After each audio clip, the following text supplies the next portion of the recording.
I'm excited. I'm really looking forward to this one because this is going to be really important. I think a lot of wholesalers watching this right now, they have a lot of questions. They're maybe a little worried. They're maybe a little scared of what's going on. The market might turn a little red.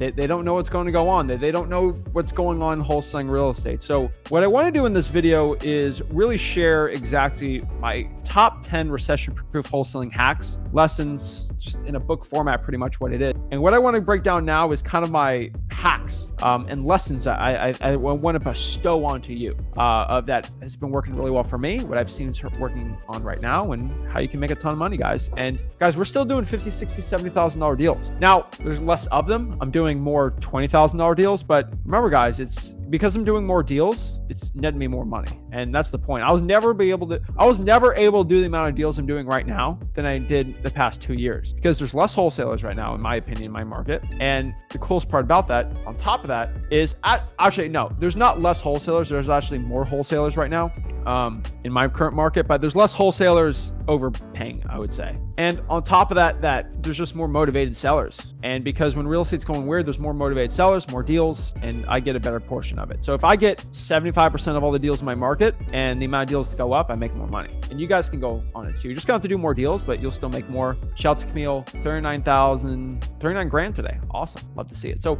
let me break down my hacks, my lessons. This is Zach's book, a video book. I'll call it a video book. This is Zach's video book for success. So let's break it down. Don't want to rant anymore, but let's get it going. So lesson number 1, wholesaling deals flow to the one that makes the best offers at scale. And I want everybody who's looking to scale or make a ton of money in wholesaling, I want you to understand this life lesson. And this is a huge life lesson for everybody watching. Whoever can give more offers at scale will make more money overall. This is how you get a ton of deals in wholesaling, right? It's all about making offers. If you're not making offers, you're not getting contracts, you're not selling those contracts, okay? And I love the person who says, oh, I market more than anyone. I don't care you market more. Are you giving more offers to sellers? In person, those offers, that's the best, right? And so the person that gets the most deals are usually the one that gives the most offers at a big scale. So if I have 2 or 3 people going in appointments right now as we speak, I'm giving offers at scale that most people can't do, virtual wholesaling, things like that. And when you do a lot of virtual wholesaling deals in all the markets around the United States, guess what? It's flowing to me because I'm giving the most offers at scale. It's very important. Lesson number 2, this is very important for everybody, but your sellers, and I want everyone to understand this, your sellers don't care how much money you spent in marketing. And I want everybody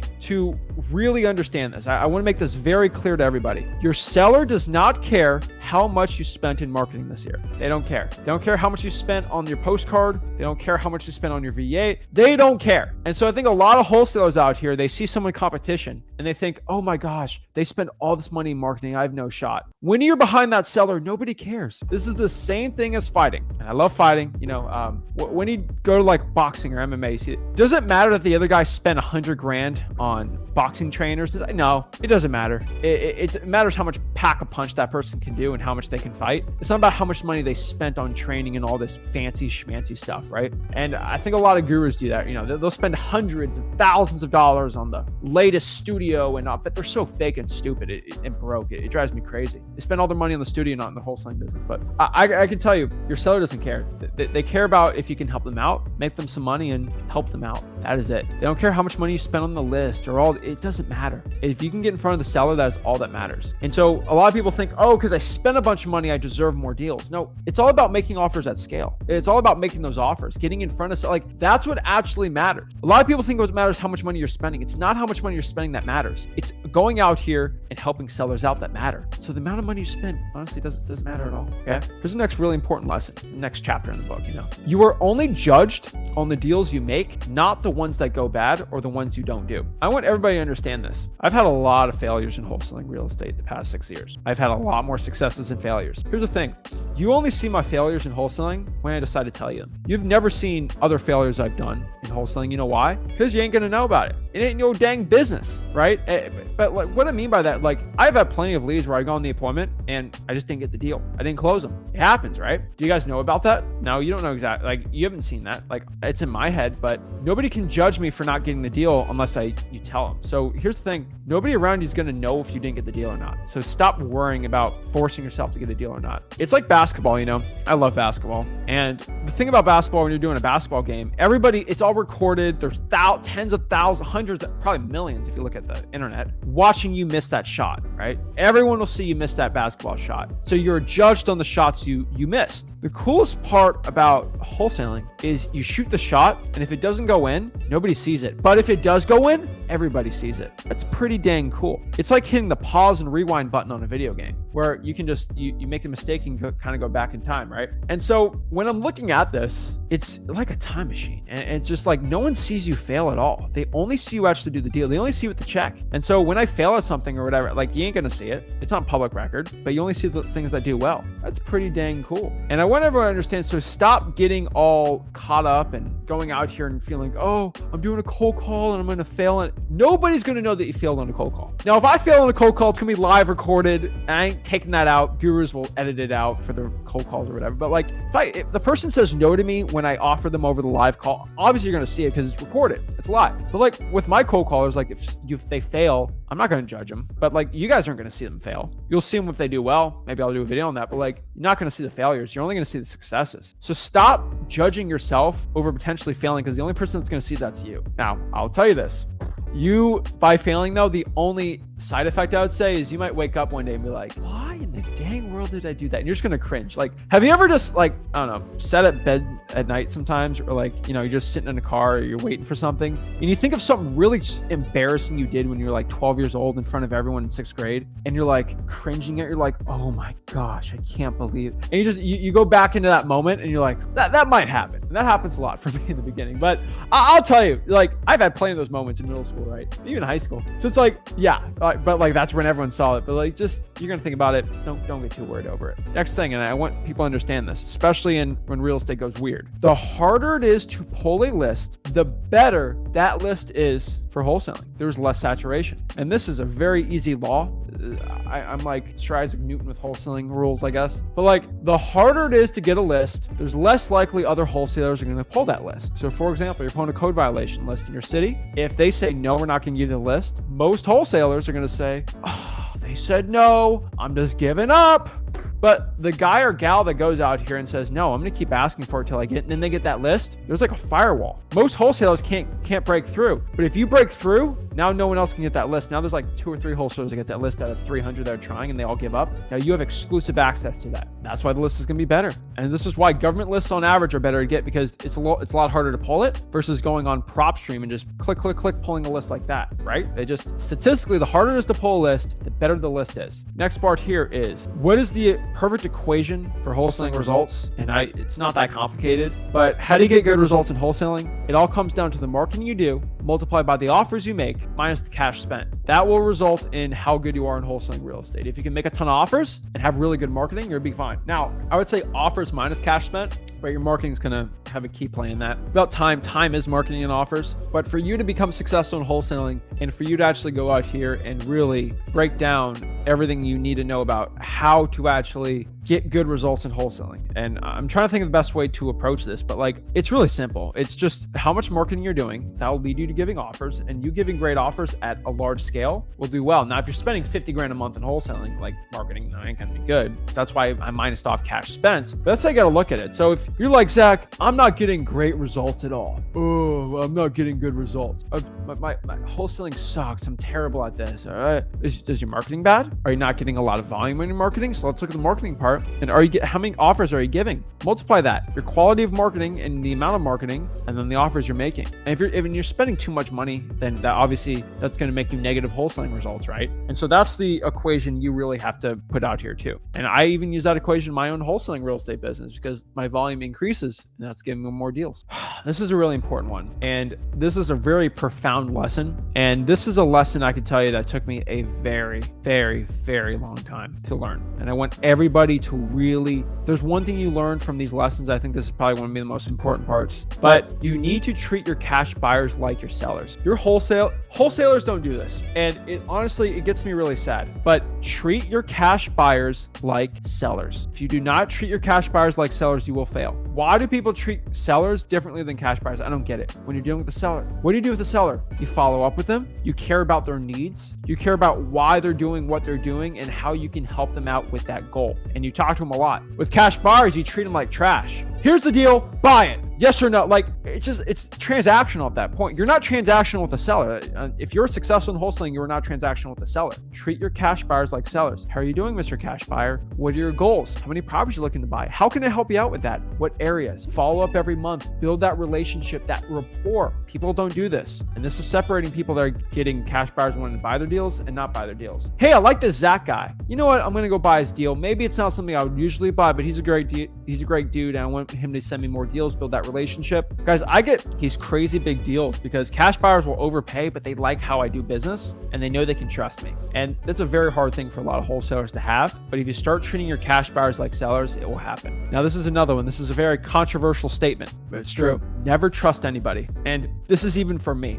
Okay. You're literally right now listening to a 23-year-old kid teach you exactly how to make money in a recession. So you should definitely be skeptical of what I'm saying. This 23-year-old kid's probably broke, living in his mama's basement, not knowing what he's doing. He trashed, he broke, all these things. You should probably assume that starting out. If you're the first time watching this YouTube channel, you should probably assume that. Now you think that of me. Let's verify it. Okay. First of all, let's go through all the vlogs for the past 4 years and see, does Zach's actually getting contracts? Does he have recordings with him closing sellers? Does he make a ton of money? Does he show he makes a ton of money? Does he have the most testimonials possible at freewholesaling.com? You look on the top there. Does he actually make people millionaires in wholesaling? Did he read all these books? Did his dad, who's pretty much taught him so much in wholesaling, most of what he knows, gone through recessions to make a ton of money? Verified. And boom, you verified me knowing that I'm legit. And I'm not a broke wholesaling real estate guru. Does he try to sell me a stupid course? No. What is his motives for teaching me this? Like, you go through all these, right? And this is just for real estate education first, but like, let's talk about cash buyers. I want you to understand, when I started out in wholesaling, and especially when I was doing cash buyers, there's always 18-year-old kids that are saying they were cash buyers. And I am the least judgmental person for anybody.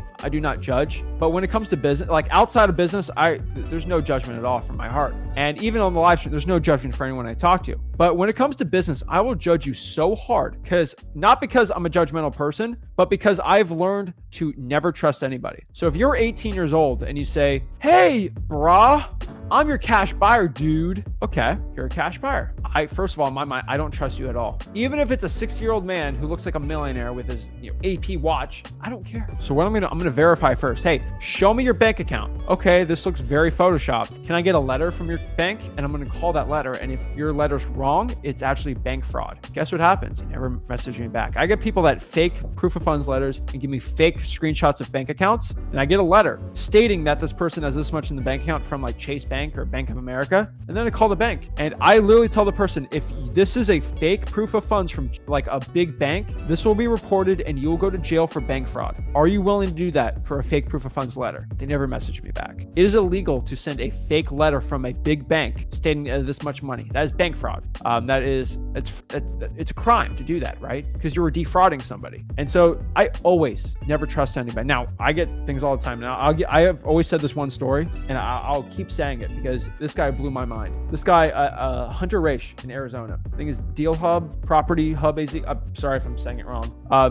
think he was telling me he's making $400,000 a month in Phoenix. And honestly, I don't believe that. Like I've never heard of this guy. No one's ever talked about this dude. I didn't believe it. And this is not like a dig on, I just didn't believe it. And I said, just show me last month. This man pulled up on my email $500,000 in assignment fees in 1 month in Phoenix, showed me them. I was blown away. I verified it, talked to title company. They're like, yep, this is legit. I was like, I stand corrected. I verified it. Now I trust this guy. That's how it works with me. So if you go on a podcast, you have to show me proof and I'll hop you back on. I had one guy, he said, Zach, I want to be your cash partner.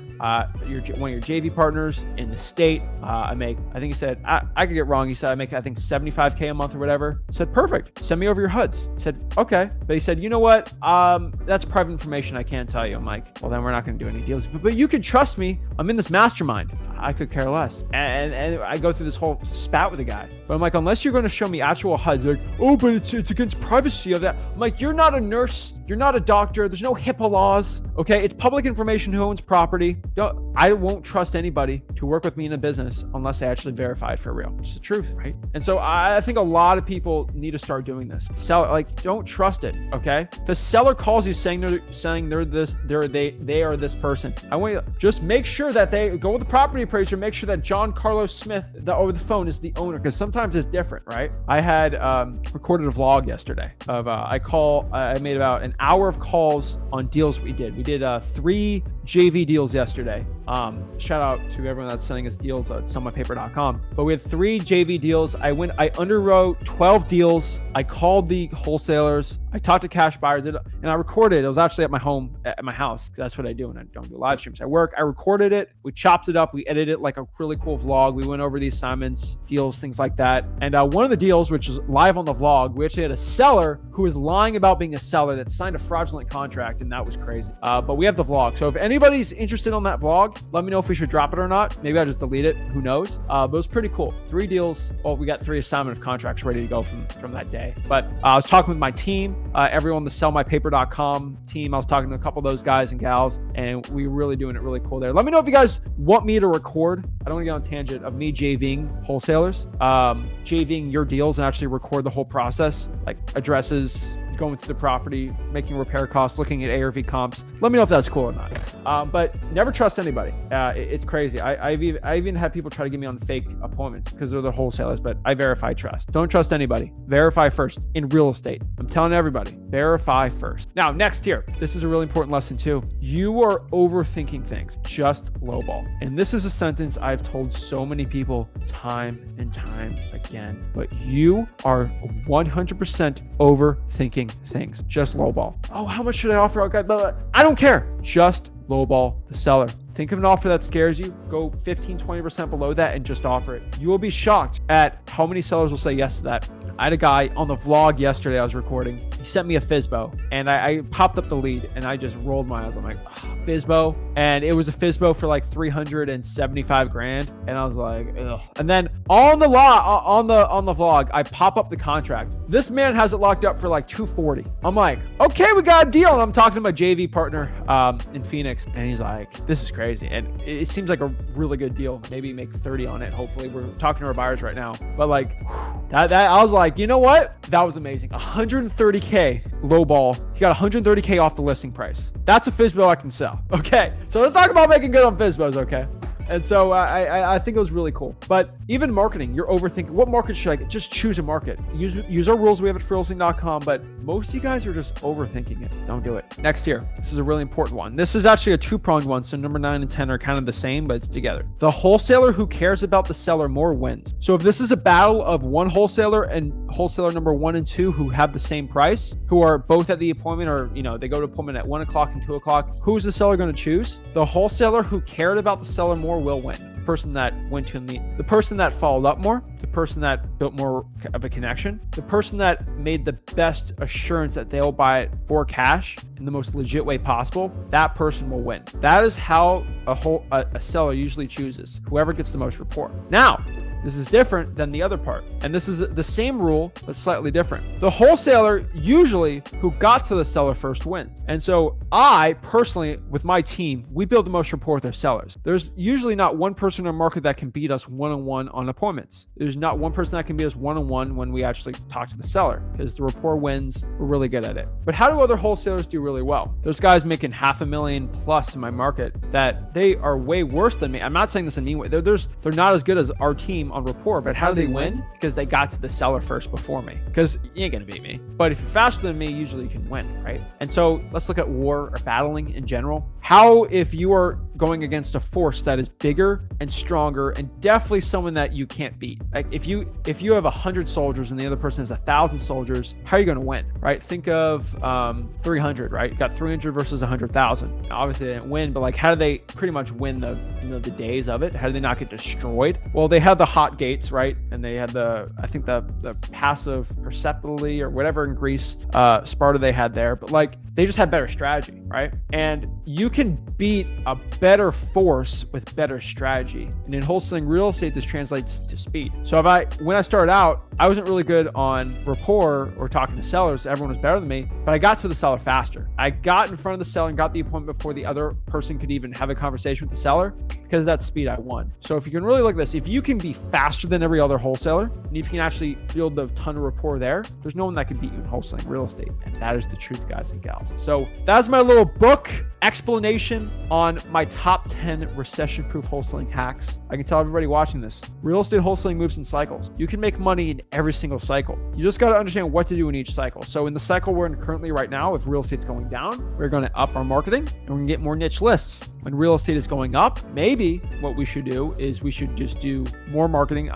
The answer is always going to be more marketing, but like when real estate's getting a little easier, we're going to spend a lot less time with cash buyers and more time on sellers. Maybe now we're going to spend more time with cash buyers and less time with sellers, right? It's all a yin and a yang. When real estate usually goes up, you can spend a lot more money on saturated lists. When real estate's going down, maybe you don't have the money to do it anymore, but guess what? You can do the niche lists and things like that. Usually just how you spend the time shifts a little more, but really it's all changing, right? And the sad part about wholesaling real estate, and I'll tell everyone this, is usually when the market goes down, you make the same amount of money, but wholesalers leave because they don't want to do it, right? Because of the gurus. Unfortunately, the secret about how wholesaling real estate is the fastest, best, most efficient way to make 100 grand in a year with no money at all, the secret's been out. And so when real estate is going down, unfortunately, because the industry is so amazing and people figure out the flow of money in wholesaling doesn't change. And I want everyone to understand that when real estate goes down, everyone thinks the amount of wholesalers usually make less money. No, the good wholesalers actually make more money, and then the worst wholesalers make less. It's a net gain, right? Like it's a zero-sum game. If real estate is I think a $2.5 billion industry, wholesalers during crashes will still make $2.5 billion.